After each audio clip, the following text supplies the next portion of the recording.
Hello my friends, welcome back to MMOs Exposed, a series focused on shedding light on scenes you won't exactly see in the trailers.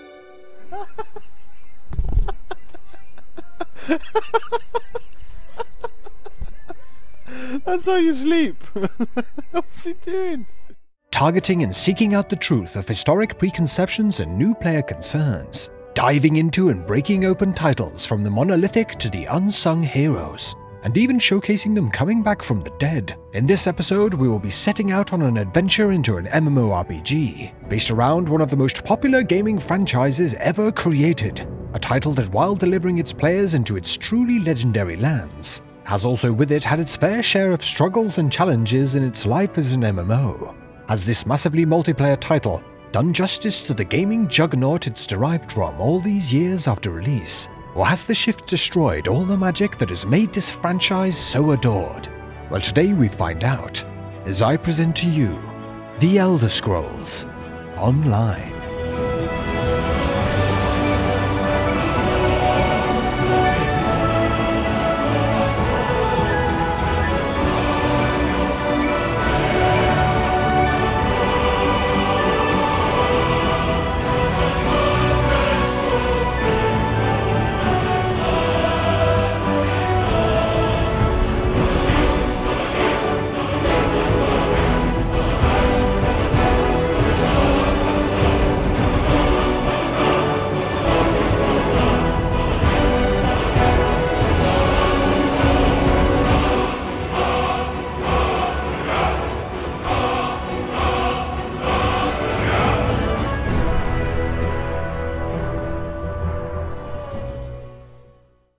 Our first task will be to confirm the hit list of historic preconceptions and new player concerns. We will be diving into a whole host of features, but these are the targets we must hit. The new player experience, the game's divisive combat system, PvP, ESO is an MMO for casuals, a bit on the easy side, monetization, also known as the MitchManix comment section bloodbath, and finally, is this game for you? With the hit list confirmed, it's time to begin. Starting first with the new player experience in this mysterious world. Adventure awaits! Ah, oh my god, oh good lord. Oh, great start. Our journey begins at the character creator, where the Elder Scrolls Online provides its players with 5 classes to choose from, with 2 being locked behind additional purchases. RPG class mainstays such as paladins, rogues, and druids are on offer, with their own Elder Scrolls spin. Each race is tied to its own alliance, a system that we will get a better look at a little later on.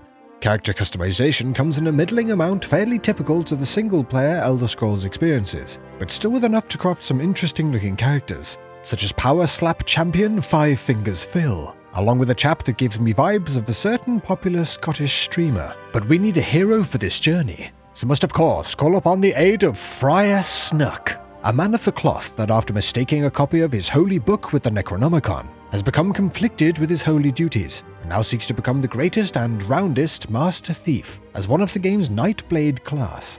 We join our hero incarcerated, but with a female high elf grabbing our attention, getting a first showcasing of the game's fully voiced dialogue, with the high elf explaining that a Daedric beast has seized control of the Keyrights Gallery where we reside, asking us to assist her in taking down this one known as Shizel. Now a free man, we pick up some initial weapons and move on to the game, walking through some of the core combat mechanics, this being one of Elder Scrolls Online's most polarizing elements, as we'll cover in our next hit list target, with the game featuring a combat system more akin to an action RPG than an MMO. Light and heavy attacks, dodge rolling, and even interrupts being a physical shove. And it's not long before old Friar Snuck gets to grips with the basics, ready for what awaits. You're every bit the warrior I thought you'd be. Seriously? Progressing on, we reach a courtyard where we can already see new players running around, starting their own journeys as we explore around, getting some initial levels and stocking up on supplies around the area. Hold on, did I just pick up some ash? Adventure checklist. Sword, check. Potions, check. Someone's grandma, double check. Oh good lord, Friar senses are tingling. There's something afoot. Oh, if this one is not mistaken, that is that stupid British YouTuber. Time to make myself a new friend, while lining this one's pockets. And most importantly, with a YouTuber comes groupies. Fighting through the gallery, we ultimately encounter the Daedric beast Shizel, who is dispatched hilariously quickly by our crafty clergyman, granting us access to a huge portal room beyond. Speaking with our odd high elf friend, she explains that we now have a choice of where we would like to travel to continue our leveling adventure, which as it happens turns out to be total bollocks, as with this new player experience we have paid for the game alone without any of the additions on top. So in fact, out of the 10 portals in the room, only one of them is available to use. With our destination Struss Mackay confirmed, we step through the portal to begin the true leveling experience. As you may expect from the Elder Scrolls MMORPG, the questing in ESO is one of its strongest elements, with a whole host of side quests, zone storylines and dungeon quests available, alongside the grander main story questlines for the base game and the game's expansions, that in ESO are dubbed chapters. All of these quests are fully voiced and work well for new players to get out and explore the game's world, either alone or with friends, to gear up and gradually grow in power, as well as of course give old Snuck a chance to practice some pickpocketing. It's for the church. And when it comes to skullduggery, fans of the single-player games will be pleased to know that stealing from shops, pickpocketing and generally being a ball bag to the game's inhabitants is an option in ESO, with skills to unlock to enhance thieving and increase profits from stolen goods, and with it of course a bounty system that will put a price on the head of players spotted carrying out crimes, leaving them a target for the guards. I feel all woozy when you're around. I'll ask for your bounty so we can spend more time together. Oh, yeah, hold on, what? Utterly failing in his solo criminal pursuits, Snuck turned his efforts to progressing through the story for the zone, teaming up with Captain Colleen, who tasks us with putting together a team to pull off a heist, taking us through a number of quests, meeting a few new faces while leveling up. Upon leveling, players will not only get a chance to unlock more abilities for their class as well as weapons that they have grown proficient in, but also be able to morph already unlocked abilities, granting them additional effects, or swapping out the resource they require to use out of stamina and magicka, for use when going for a build with more of a focus on one in particular. Delving into a cave to rob some goblins to gain the trust of a potential team member for the heist, and taking on the job itself, sneaking into a palace dressed as a servant. It was great taking on such well-crafted questlines early while questing in this MMORPG, especially since this can all be done with friends straight from the start. A good alternative considering other MMOs such as World of Warcraft, with quests that no one really gives a toss about anyway, and Final Fantasy XIV, that for the most part keeps the leveling questing a solo experience to allow it to have the strongest impact. With this in mind, there was however a small drawback seeing legions of other players doing the exact same thing as me, running about in their servant disguises, but I'm sure this will be something a bit less of an issue when not completing quest lines that brand new players are busy working through. I didn't think I'd ever find you. You move around. I'm not gonna lie, I can't blame you for being surprised. Finishing up a number of quests, Snuck was beginning to fill his pockets up with all the gear and materials collected while exploring, so made a stop off at the local tradesman to free up some space and to get a first look at the game's professions. ESO spots 7 crafting professions, with one locked behind one of the game's chapters. All professions come with their own skill lines and a huge amount of associated materials for the player to craft their own gear, potions and buff foods. A system that will take a deeper look a little later, but for now Snuck was able to deconstruct some unwanted gear and deposit the ever-growing stack of crafting materials in the handy bank storage just nearby. What? How did this guy die? It was I. This man called you Walmart Josh Strife peon, so I struck him down. Cool. Thanks, I think. Yes. And after all this stress, I imagine you just want to relax with some groupies, yes? No. I've got a video to do. I'll see you around, buddy. Oh. And he just walks away. This one is going to get access to these groupies. This one does not care what he has to do. I'm not signing up to his fucking Patreon, though. Even if he puts me in the credits, he can credit this one's furry balls. Following that strange encounter, we continue with the story quests, now taking us to the Orc Island of Betnik, that along with having some pretty agile guards, once again provided some enjoyable questing to work through while collecting the game's sky shards to unlock more skill points, picking up materials for crafting as well as of course leveling and building up Snuck's Nightblade skills. Yes! Good lord, calm down. One thing that's worth noting at this point is that new players won't exactly be looking at any significant challenges while leveling, exploring, and questing. Back in 2016, developers released the 1 Tamriel update that included with it scaling for all the game's zones, meaning that during gameplay, players will always be pitted against enemies of the same level range. A double-edged sword if you ask me. As on the one hand, great for players who want to team up with a friend just starting the game, but also having an additional quite negative impact on the game's difficulty, making almost every encounter incredibly easy to come out on top, with the only real squeaky bum moment coming from me mistiming taking a look at my inventory while working through a crypt. Good lord. With the Orc camp woes handled, and our bank concerningly running out of space with yet more crafting materials, Fire Snuck had made it to level 10, unlocking with it our first mount, as well as the game's dungeon finder system. Following the main plotline, travelling to yet another zone, we are smacked around the head and incarcerated once again, with just like before being saved by a lady seeking to take on some Daedra. This is the beginning of the base game's core plotline, featuring some nice surprises such as a bonkers character voiced by John Cleese. Hello, what's this? Out for a stroll then? Lovely day for it. And overall having a much heavier feeling to it, and with us getting skill points for simply completing each quest along the way. The storytelling here won't exactly be trading blows with incredibly crafted narratives such as the ones featured in Final Fantasy XIV, but some of the stories told throughout the game, especially in the other zones, are more than worthwhile, and are great for those looking for a more laid-back approach to busy themselves for hundreds of hours. Stories made even more immersive with the game's fully voiced characters, and subtle small player animations, such as here with Snuck seemingly forgetting that he's left the oven on at home while out questing.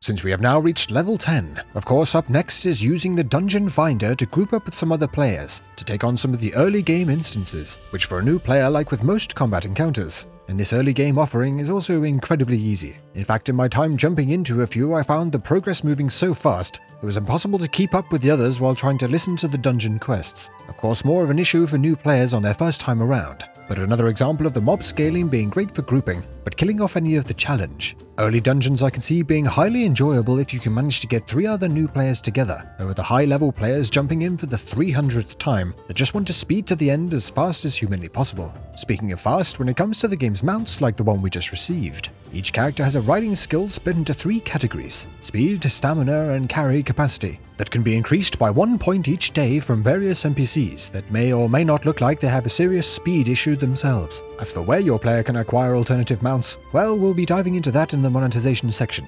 A section that will be a spicy one for sure.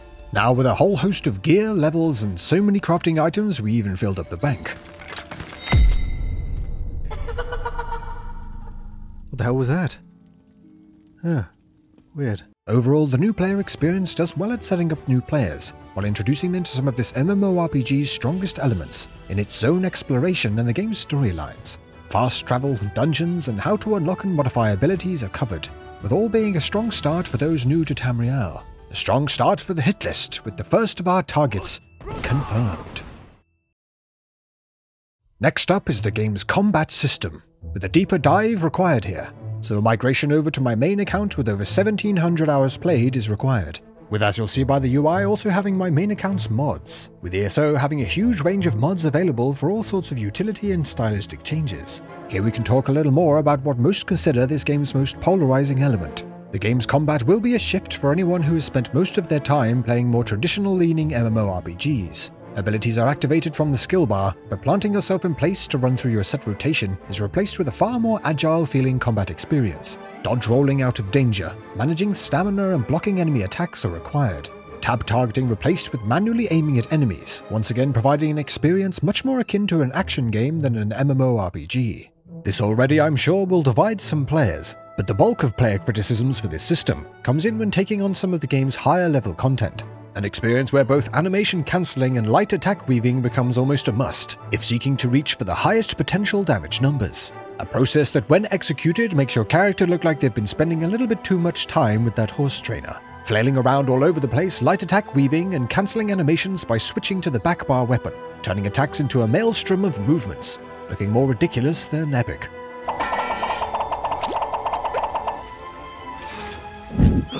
This system was not planned by the developers, and it shows. Light attack weaving and animation cancelling does push the skill ceiling up somewhat, however. Something that will be a boon for those looking for a faster pace to their MMO combat, and can get used to this unorthodox system, a system that, believe it or not, can actually be quite satisfying, especially in the content we have coming up next. But I'm sure overall the game's combat being something that either players will learn to love, dodging and reacting as battles play out, or will put them off the game entirely. Often floaty feeling, but with more weight to actions such as blocking and interrupts, remaining a diversive element for sure. That's hit list number 2 in the bag. Now onto the game's PvP. Players can queue up for the game's battlegrounds that offer up 5 alternative team-based modes, ranging from straight-up deathmatch to objective-based modes such as Capture the Relic and Domination. For me, the game's PvP is where the combat system can be most enjoyable, launching abilities to stun players and unleashing powerful ultimate abilities to crush multiple foes at once. These quickfire modes can be a lot of fun, along with providing some good rewards to unlock, such as titles and gear to collect with the earnings from each match. Unlike some of the other PvP modes, Battlegrounds is not alliance-based. You know the alliance attached to races we saw when starting out? Meaning that any race can team up together to join as a group or join matchmaking solo. Another flavor of PvP comes in the form of the game's Imperial City, a high-risk, high-reward location with a focus on PvPvE. I hate saying that. Where players take on enemy mobs and other players, with a chance to drop their earned currency if they're defeated, adding some spice to encounters. Not at all as populated as some of the other PvP modes, and frankly not nearly as fun, but nice to have another option for a deeper experience in the Imperial City if so desired. Oh, hell no. I can't even enjoy groupies if someone cuts off this one's that one. It's just one giant edict measuring competition anyway. They are clearly compensating for something. Yes. Oh no, the meme! The meme! Now there was one more thing I vaguely remember about PvP in ASO. Was there? Wait. Oh yeah.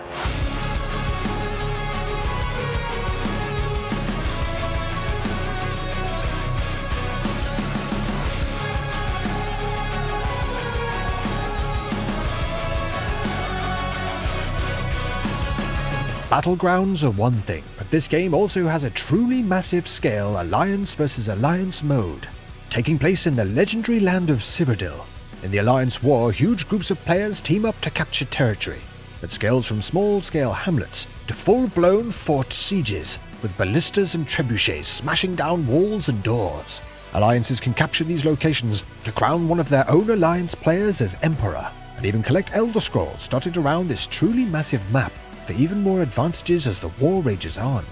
After spending a decent amount of time in this game mode, honestly it can be very hit and miss, and of course depends on the amount of players taking part in each faction. This PvP experience does hinge a little on getting a reasonable group, and most players will spend a huge amount of time traveling the land by horse, only to get instantly wrecked and have to do it all over again. But when the stars align, and the setting for this mode is just right, these faction battles can be an incredible experience.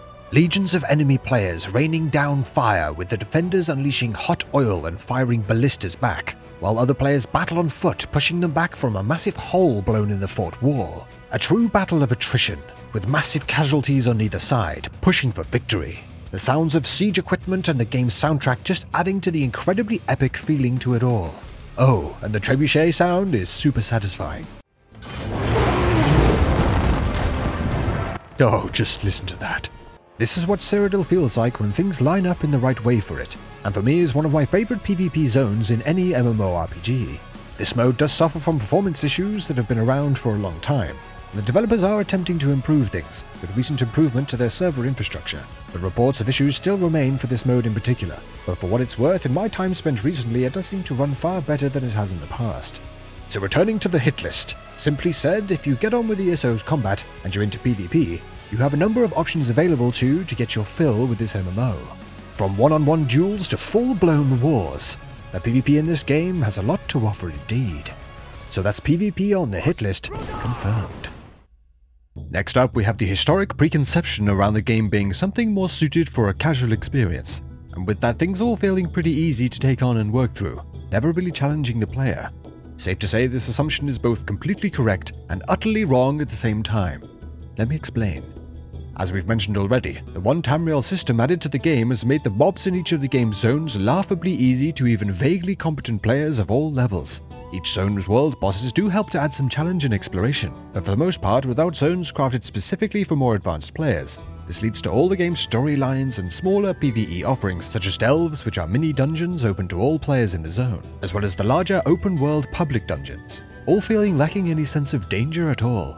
The game's official 4-player dungeon instances do have more of a gradual increase in difficulty as players work up to the ones added in the additional DLC packs. And this does extend out to the game's 12-player raids that will finally grant players looking for a tougher fight something to bash their head against.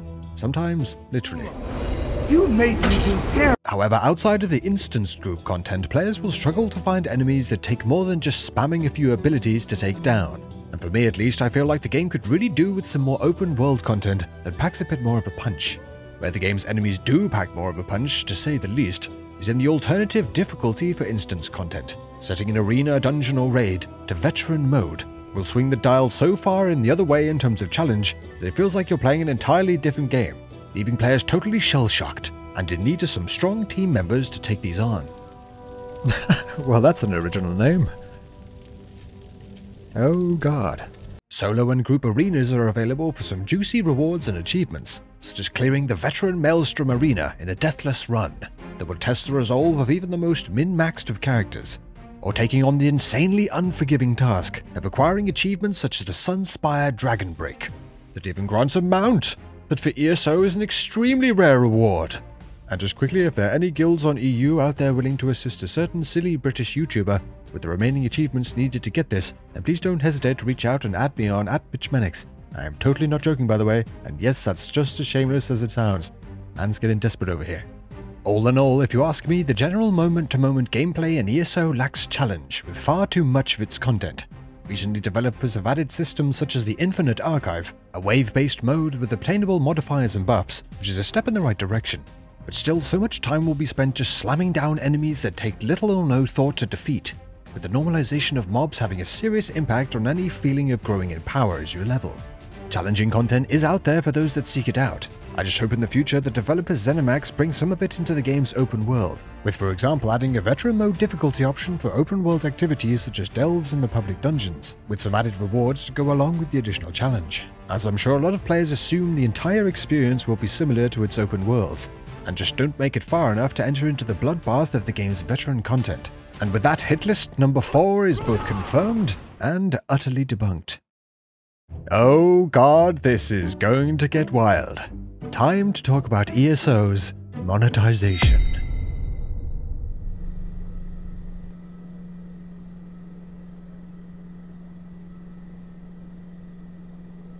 Look how they massacred my boy. I'm just going to get this out of the way, and hey, I couldn't exactly call this MMOs Exposed if I didn't go into this with both barrels. So, The Elder Scrolls Online has one of the most disrespectful and excessive monetization models out of all the top 10 MMOs of today. I know that some of you already will be typing furious comments over that claim, but just give me a second to explain why. Let's start by listing off all the monetization points of this MMORPG. ESO is buy to play, so players will buy the game. The game has a cash shop filled with most of the game's mounts and epic-looking cosmetic sets, along with practically anything else you can think of, including the amazing ability to teleport in a fart cloud, it seems.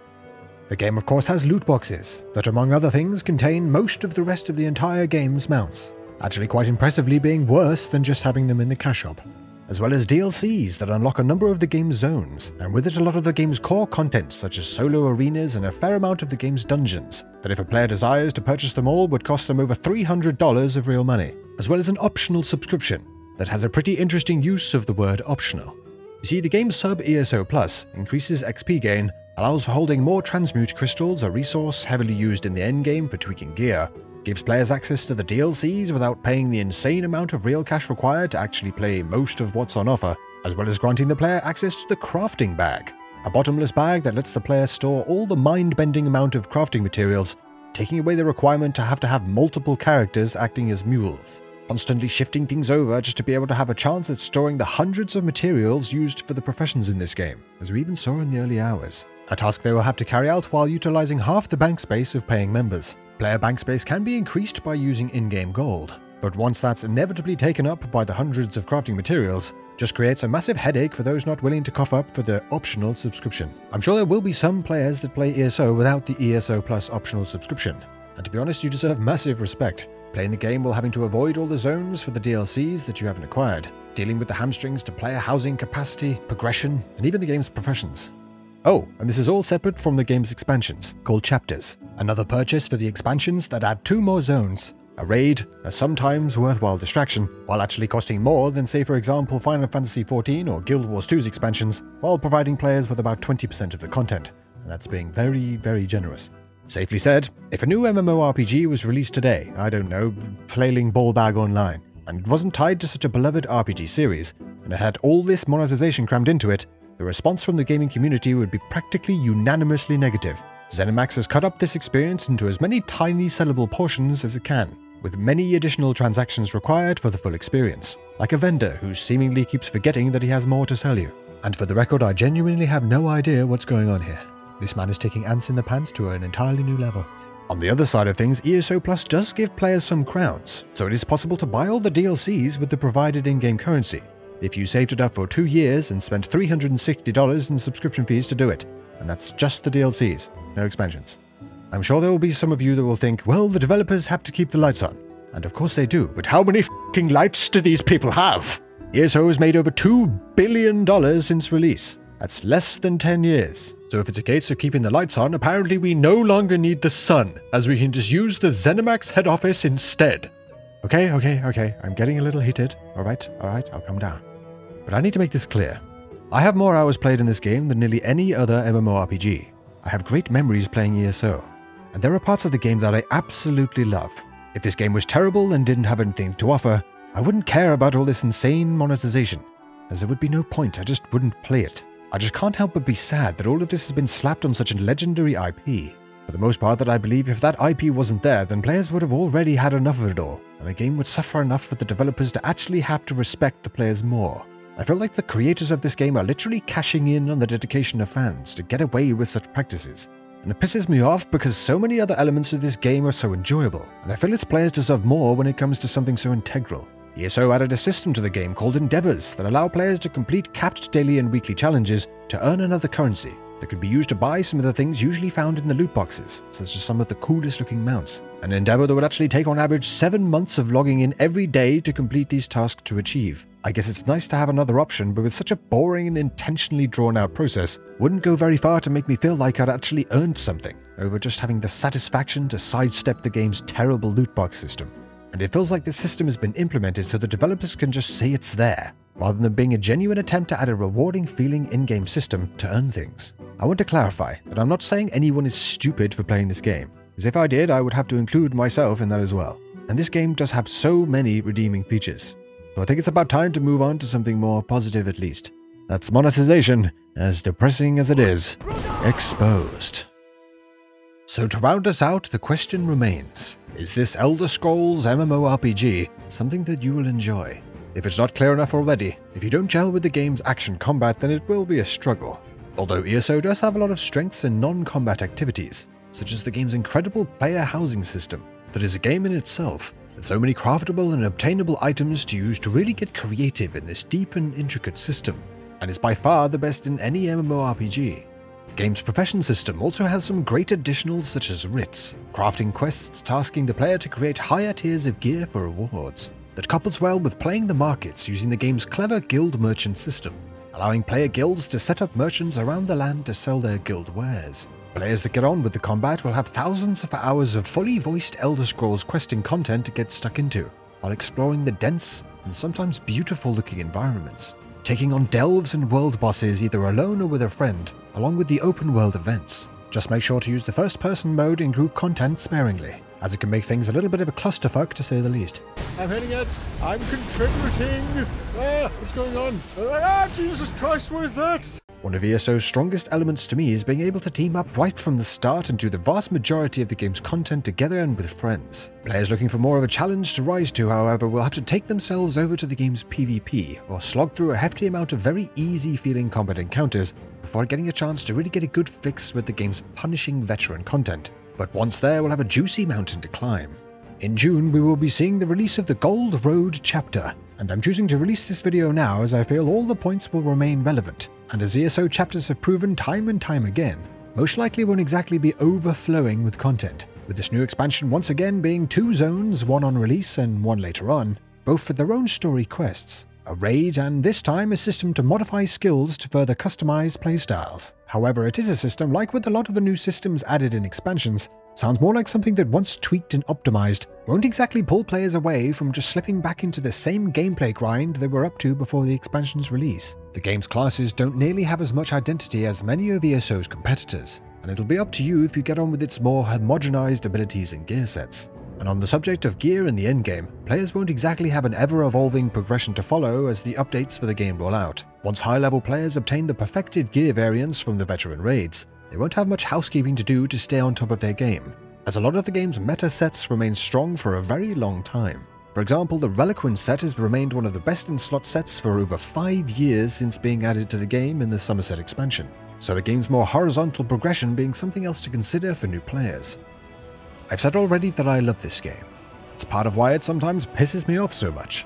For me, I love this game because I can jump into it with a friend and instantly get into building a character, getting stuck into the game's story, crafting together and working on our professions, and exploring the world of a franchise that I can't seem to get enough of.